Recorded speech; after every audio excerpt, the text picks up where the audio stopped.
Hey, Shalom Akim Shalom. First and foremost, I want to give all praises and glory and honor is due to Yahweh Ba'ashim, Yahweh Shai, Ba'ashim Kakadash. Double honors to the apostles and elders of Great Millstone and Rulewell. Peace and blessings and salutations to the hopeful elect. Those in the gospel of God, lifting up the standard of Yahweh Ba'ashim, Yahweh Shai, wherever it may be. This is another lesson through the Spirit. Lord is will to be edifying.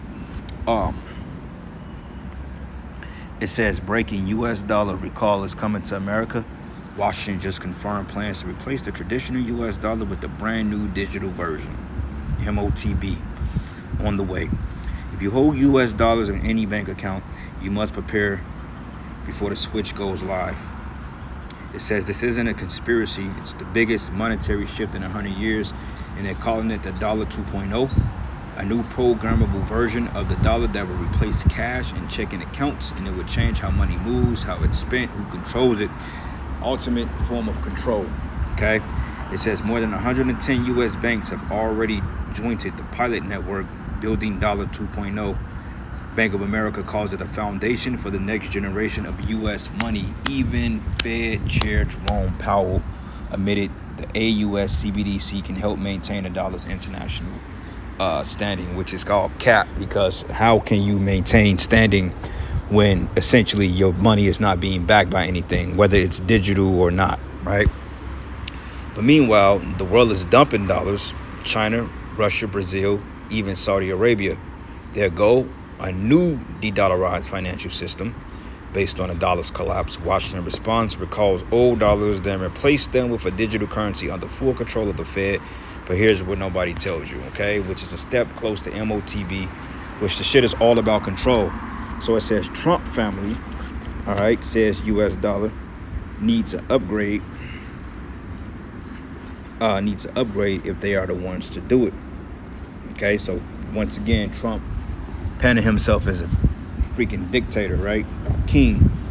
But it says since the dollar was created in 1972, U.S. presidents and their families have generally been content with the status quo of effectively giving the national government a monopoly on issuing currencies and outlawing the use of foreign currency. All right. It says consider the launch of the dollar's country's initial coin offering back when the U.S. government was hustling to surpass. Salakia, long day. To surpass the dominance of the Spanish pieces of 8, then in common circulation throughout the current country.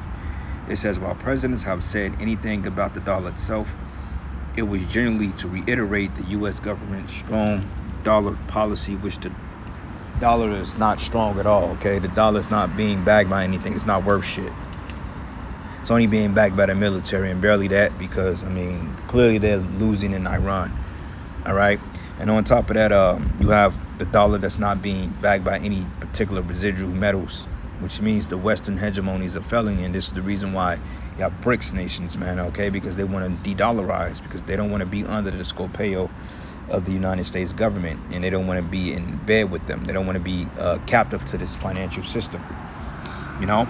But it says, when presidents have said anything about the dollar itself, it was generally to reiterate the U.S. government's strong dollar policy. But that continued more or less uninterrupted through 46 presidencies until last March, when a company partly owned by President Donald Trump and his family began to market an alternative to the dollar, a cryptocurrency dubbed USD1. Oh, wow. It says on Wednesday, it says the president's two oldest son told CNBC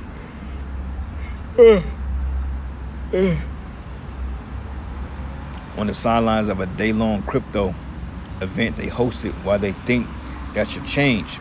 But the value of the USD1, which is marketed as a stable coin, will track the dollar, much as the dollar when it was created in 1792 was initially pegged to the value of then the dominant Spanish silver dollar. But it says the Trump company's World Liberty Financial touts USD1 as an improvement on U.S. financial or U.S. currency. It says the farm's website. Brands its stablecoin as the dollar upgraded, and it calls the coin still the U.S. dollar, but for a new era, which dollar goes into measurement, right? But it says on Wednesday, the farm held the World Liberty Forum at Mar-a-Lago, the club owned by the president and operated as his winter White House. But the event, coming just before the first anniversary of the release of the USD1, brought together financiers, technologists. There you go, that keyword, technologists. Okay, you got technocrats. You got Larry Ellison. You have Noah Yuval Harari. You got Gates. Okay, you got this dude Elon Musk, and you have a bunch of technocrats that's with this New World Order and with this whole New World Order with the embedding microchips into people, which they want to get this before 2030. It says the president of World Soccer Organization, FIFA, and the artist Nicki Minaj. What a joke. It says for Mar-a-Lago's balloon or ballroom staged beneath the enormous stylized golden eagle sculpture, the message to attendees was that the old US dollar needs to be modernized, that the private sector is the place to drive that innovation, and the stable coins will help taxpayers by creating structural demand for US government debt. So basically, it's another way to end slavery, because why does a private sector have access into a public dollar or a public venue, so to speak?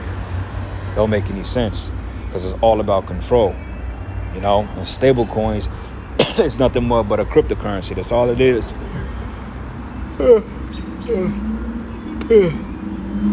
It says, in fact, World Liberty backers argue the new cryptocurrency they are building is not a threat to the dollar at all, but will help to ensure the dollar remains dominant in global crypto finance because the USD1's value is pegged to it.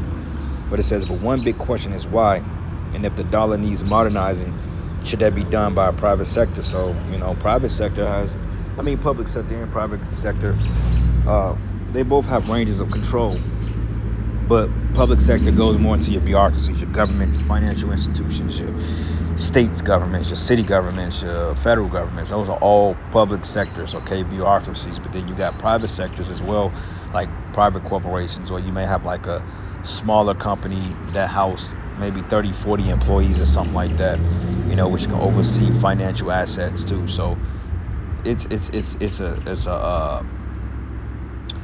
a sticky situation in either or, because at the end of the day, it's all about them ultimate controller, right? But this is the scriptures, because the scriptures say that through his policy and through his craft, he should cause his policy, roughly paraphrasing, and we'll get that in the book of Daniel 8. But it says, and why should the venture be in private hands of the president and his family and not in the hands of the U.S. Treasury? Because, like I said, Trump, he's a devil, man. He's proud. He wants to control. And ultimately, it's smoke and mirrors, because, I mean, I don't know if essentially they can make this a private sector thing, but, you know, who knows? Because at the end of the day, when you look at the elites and you look at the birth certificates and the establishing of the Federal Reserve, that's a private-owned bank. Okay, it's privately owned by the Rothschilds, the Rockefellers, you know, the elites. But nonetheless, they open it up to public sector. So, I mean, the money that we indeed spend is through a private sector, if you really think about it, because the Federal Reserve, that's privately owned, right? Private sector. But CNBC,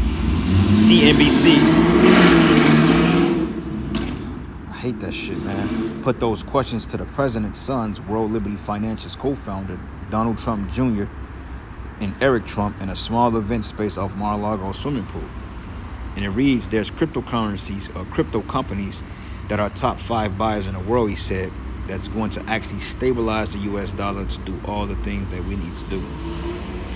He argued that the federal government and big Wall Street banking systems simply aren't nimble or innovative enough to drive the needed changes. It says, we're going to lead Americans as American, or we're going to lead the way as Americans, Eric Trump said, and you're going to leave that to who JP Morgan to do, but you're going to leave that to the federal government to do. But Eric Trump sees Wall Street as overly complacent and therefore ripe to technological disruption, which Wall Street is financial brokers, man. All that shit is all smoke and mirrors, man. It's all being manipulated, the stock market, all that stuff. But it says, but do you think big banks will actually do this, he asks. And the reason I say this is, it's been 50 years where bankers are working 6 hours a day and they have a 2-hour lunch break, or they typically are out of the office at 4 o'clock in the afternoon.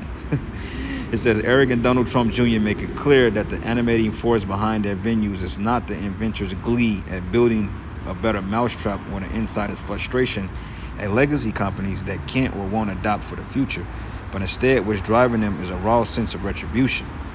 Okay? So, There you go, man. And I'm not going to read all this because it's just basically a bunch of going back and forth from quotes. But it says to Eric Trump, the message is that the Trump family will always counterpunch.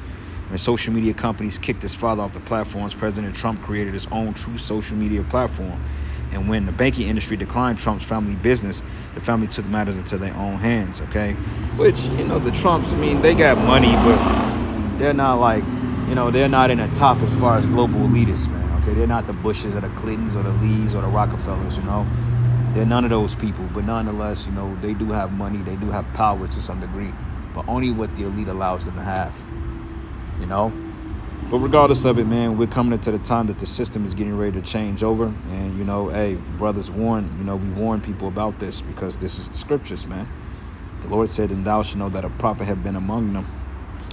So let's go to the book of Daniel 8. Let's start at verses 25. Now, we always qualify it because this goes into Antiochus, right? The third beast. But it says, and his power should be mighty, but not by his own power. And he should destroy wonderfully and shall prosper in practice and should destroy the mighty and holy people. This is what Antiochus did, man. And this is what led up to the what they call the Maccabean revolt. When you had Judas Maccabeus, you had Matthias, okay? You had the different men of the Maccabees to go up against this system, or the current system, which was under the Greeks.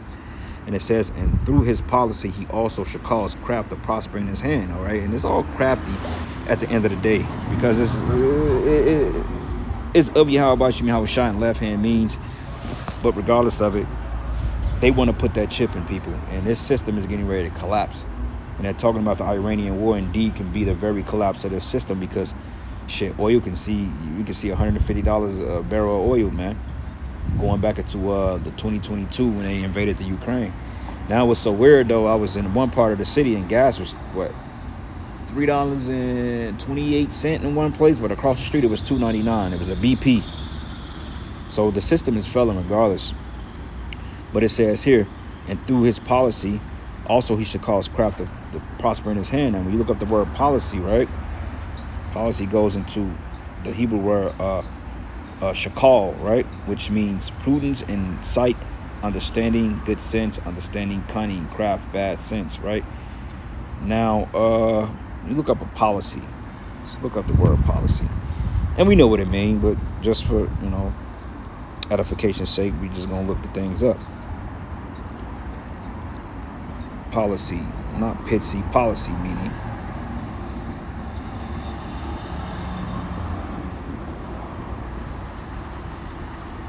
Okay, a policy, it says a deliberate system of principles, rules, or guidelines adopted by organizations, governments, or individuals to guide decisions to achieve rational outcomes. In this case, it's an irrational outcome because to try to fit everybody with a under the skin surveillance, that's stupid, but nonetheless, it's prophecy, and most of these people are going to fold, right?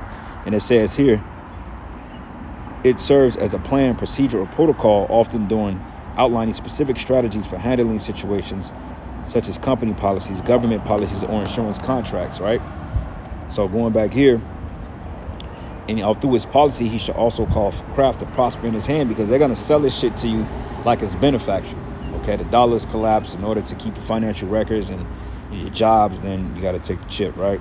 And he should magnify himself in his heart, and this is what Trump did because he said the Trump family is going to be overseeing this. Like, get the hell out of here. And ain't no way in hell they're gonna allow Trump to assume complete identity control over the world. Like, no, he's a puppet. Nice thinking though. But it says, but by peace shall he destroy many. He shall also stand up against the prince of princes, and he should be broken without hand.